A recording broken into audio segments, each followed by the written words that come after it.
Hey everyone, I'm Big John and welcome to another episode of the Diz Ability Show. Now, this week I want to talk to you about shopping tips. So when you go to Disney, you got a lot of shopping to do, but still people are too afraid to spend enough money, but because the last guy used to put a high price tag on everything. By the way, welcome back, Iger. We missed you. Fix JPEG's mistakes, please. Alright. And now that's out of the way. And back to the shopping tips. So, as we all know, they have shops literally everywhere at Walt Disney World. In the parks, in the hotels, at Disney Springs. So what you want to do is scope around at least one or two of the shops at the parks. You know, we always stop into the Emporium at the Magic Kingdom. At Epcot, we stop in the two shops that you see when you go into World Showcase, as well as the Creation Shop. Hollywood Studios, we go into the shops on Hollywood and Sunset Boulevard, and the Isle Mercantile at Animal Kingdom. Those are all great locations to buy some of the best merch. And what we always do, we always try to scope out for things that we really want, but here's the catch.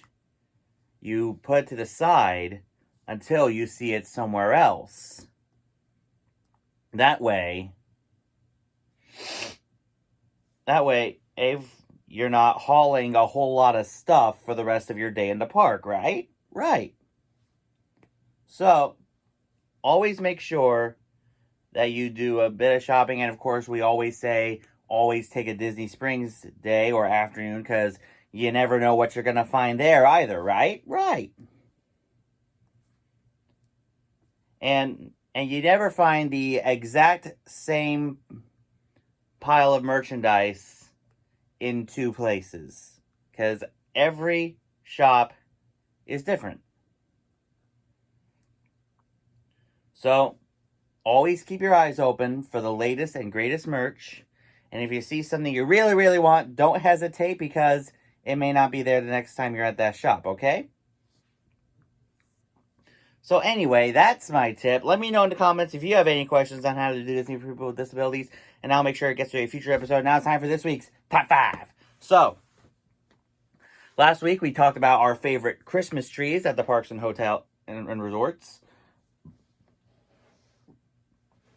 But the trees are just a tiny bit, are just a tiny piece of the huge puzzle that is the holidays at Walt Disney World.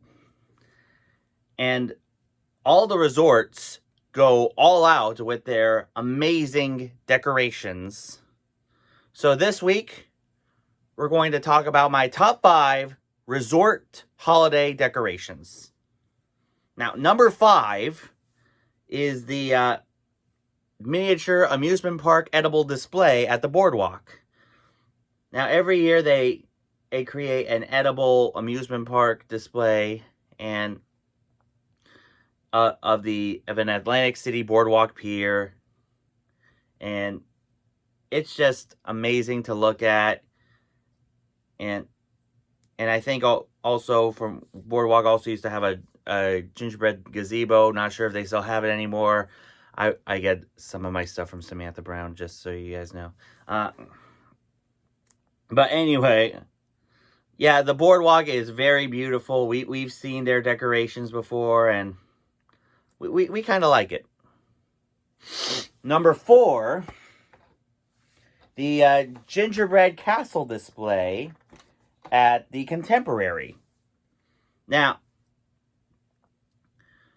of course, the Contemporary, of course, being Walt Disney World's flagship hotel. It opened along with the Magic Kingdom back in 1971. And so every year, the Disney folks, the Contemporary baking team, creates a gingerbread model of the iconic Cinderella Castle. And just like last year, they put a 50 in the middle of it for the 50th anniversary. And it's so cool. And if you're at the Contemporary, you should definitely take a look at this castle display because it looks just awesome. Disney does a great work with this kind of stuff. Especially with number 3, the gingerbread carousel at the Beach Club. Now, every year, they create this amazing, lifelike carousel made out of cookies, chocolate, and gingerbread. And this year's theme is the princesses, which I think is very awesome. You got horses named Belle, Elsa, Snow White, and Rapunzel, ? Or no, Tiana. And I really like it. They do a great job with this carousel every year. They start making it in the summer, which is kind of weird if you think about it, but Disney. All right, number 2. Now, people are going to be surprised that I put this at number 2 because they think it's going to be number 1. But ha! The gingerbread house at the Grand Floridian. Now, like I said, Disney does a great job belting out their gingerbread displays at the hotels, and the gingerbread house is definitely no exception because it takes them a few months to finish it and a week to put it together. Now, as my good friend Mike M. Mousepiration once said on his show, 1 week. Maybe they should hire the Disney Bakery to finish Tron. Thanks, Mike. Hope you don't mind that I used that one. Okay. But yeah, the gingerbread house is amazing. We've seen it before, and please don't eat the house. You can buy shingles and other stuff from the gingerbread house. We saw one of Paging Mr. Morrow's videos yesterday. You can buy like a lollipop for $17, a 50th anniversary gingerbread house for $85. But other than that last one, reasonable prices. And now, I'm sure you're all wondering what number 1 is. Because we think of unique stuff here at the Big John Network, and you know who else does stuff unique? The campers at Fort Wilderness. Now, because you know how some people, when they go to Disney for the holidays, they like to decorate their rooms, which is what we have done. Campers at Fort Wilderness go all out during the Halloween and Christmas seasons. And it's kind of like they're competing against one another, which I think is pretty cool. And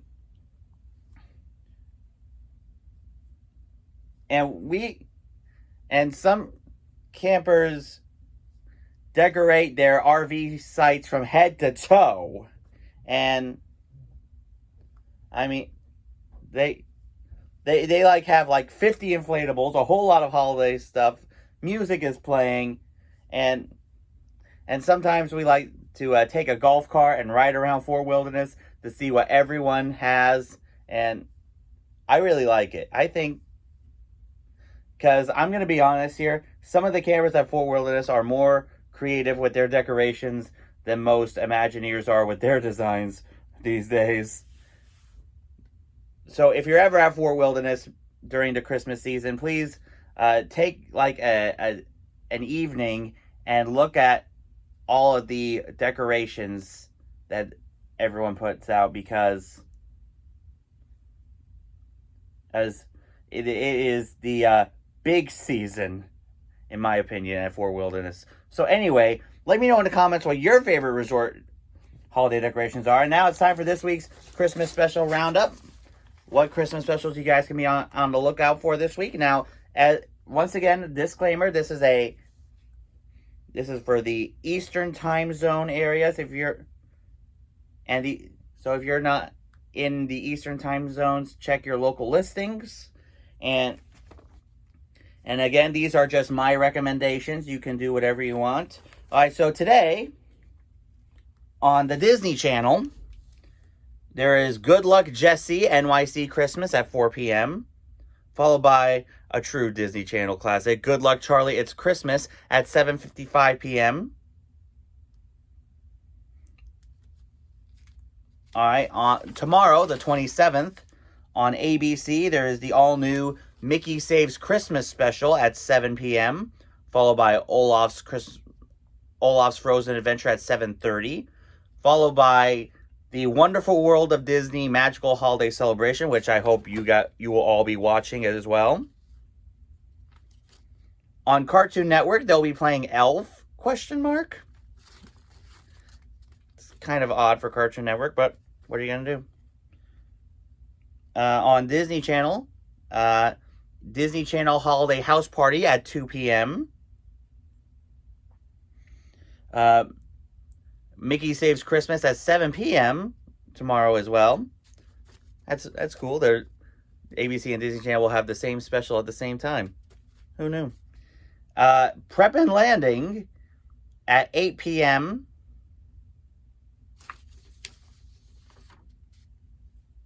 Let's see here. Let's see.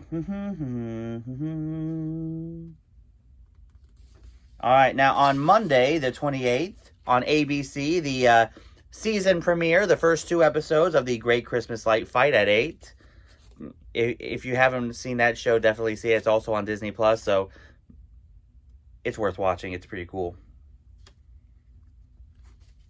On Cartoon Network, Elf again at 11 a.m.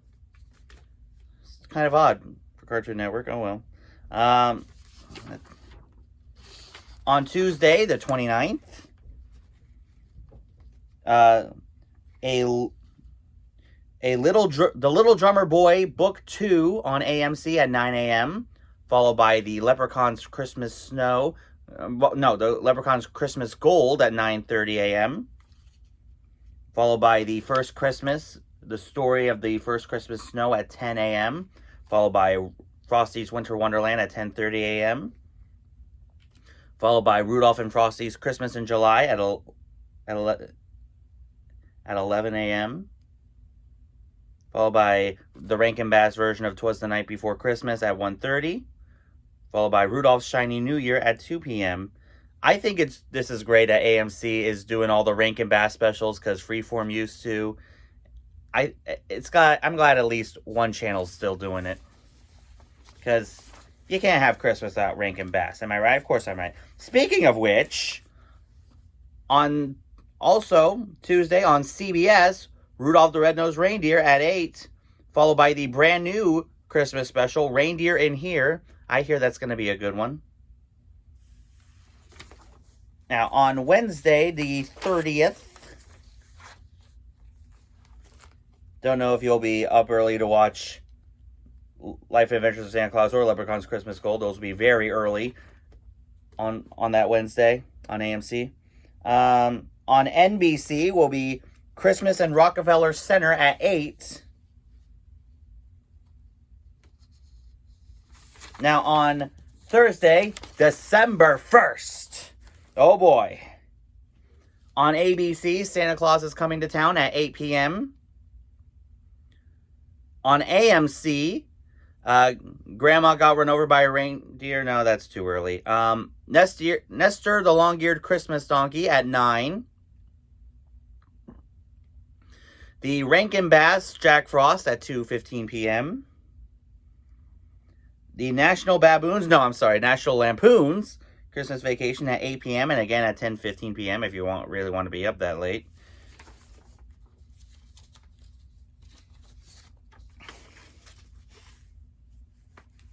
And to round up the week, on Friday, December 2nd, on AMC, I think, will be the Rankin Bass 'Twas the Night Before Christmas at 6:30. The Polar Express at 7 p.m. and again at 10:15 p.m. In between those two, runnings will be The Year Without a Santa Claus at 9. On Disney Channel will be Good Luck Jesse NYC Christmas at 9:30, followed by the Disney Channel Holiday House Party at 10:30. On Freeform, we got Home Alone at 4:20 p.m. and Home Alone 2 Lost in New York at 6:50 p.m. followed by the 2018 version of The Grinch at 9:30. And that is this week's Disney, that's this week's Christmas special roundup. Let you know in the comments which specials you'll be looking forward to this week. And that is this week's show. As I've said, let me know in the comments if you have any questions on how to do Disney for people with disabilities. I'll make sure it gets to your future episode. Before we get to the main shout-outs, I usually don't shout them out, but I only shout them out during this particular weekend. WWNT is doing their annual 50-hour marathon right now through tomorrow night, raising funds for Toys for Tots. So, Toys for Tots is a great organization. Walt Disney himself created the original Toys for Tots logo. The organization gives toys to kids whose parents can't afford to buy them Christmas presents. So, if I were you, I would definitely go to the WWNT website and send a donation. All proceeds go straight to Toys for Tots. WWNT does not touch any of the money. So please send a donation to this important cause because it's the holidays. And a lot of kids need at least one present under their tree this year. Now to our main shout outs. Make sure you guys check out my boy Mike at Mousspiration. He's taking a bit of a break right now. Hopefully he'll be back to vlogging very soon because he's trying to still get adapted to the whole living in Florida thing. But hopefully he'll have some brand new stuff very, very soon. Also, make sure you guys check out Josh and Jenna over at Resort TV 1. Yesterday was Jenna's birthday. They did a stream last night at Epcot. If they're live today, send Jenna a happy belated birthday. Also, make sure you guys check out Tommy and the fam over at Live in the Magic. They do great live streams from the parks all the time. Their son Callan is pretty funny. They have a lot of fun on their channel, so make sure you guys check them out. Also, make sure you guys check out Pete McDivitt at the Pete McDivitt Show. He does some Disney and sports stuff. Check him out as well. For the latest Disney news and gossip, make sure you guys check out WDW Magazine. If you've not subscribed here yet to the Big John Network, what in the Walt Disney World are you waiting for? And ding the bell for notifications so you never miss a second of the fun. And until next time, may the mouse be with you.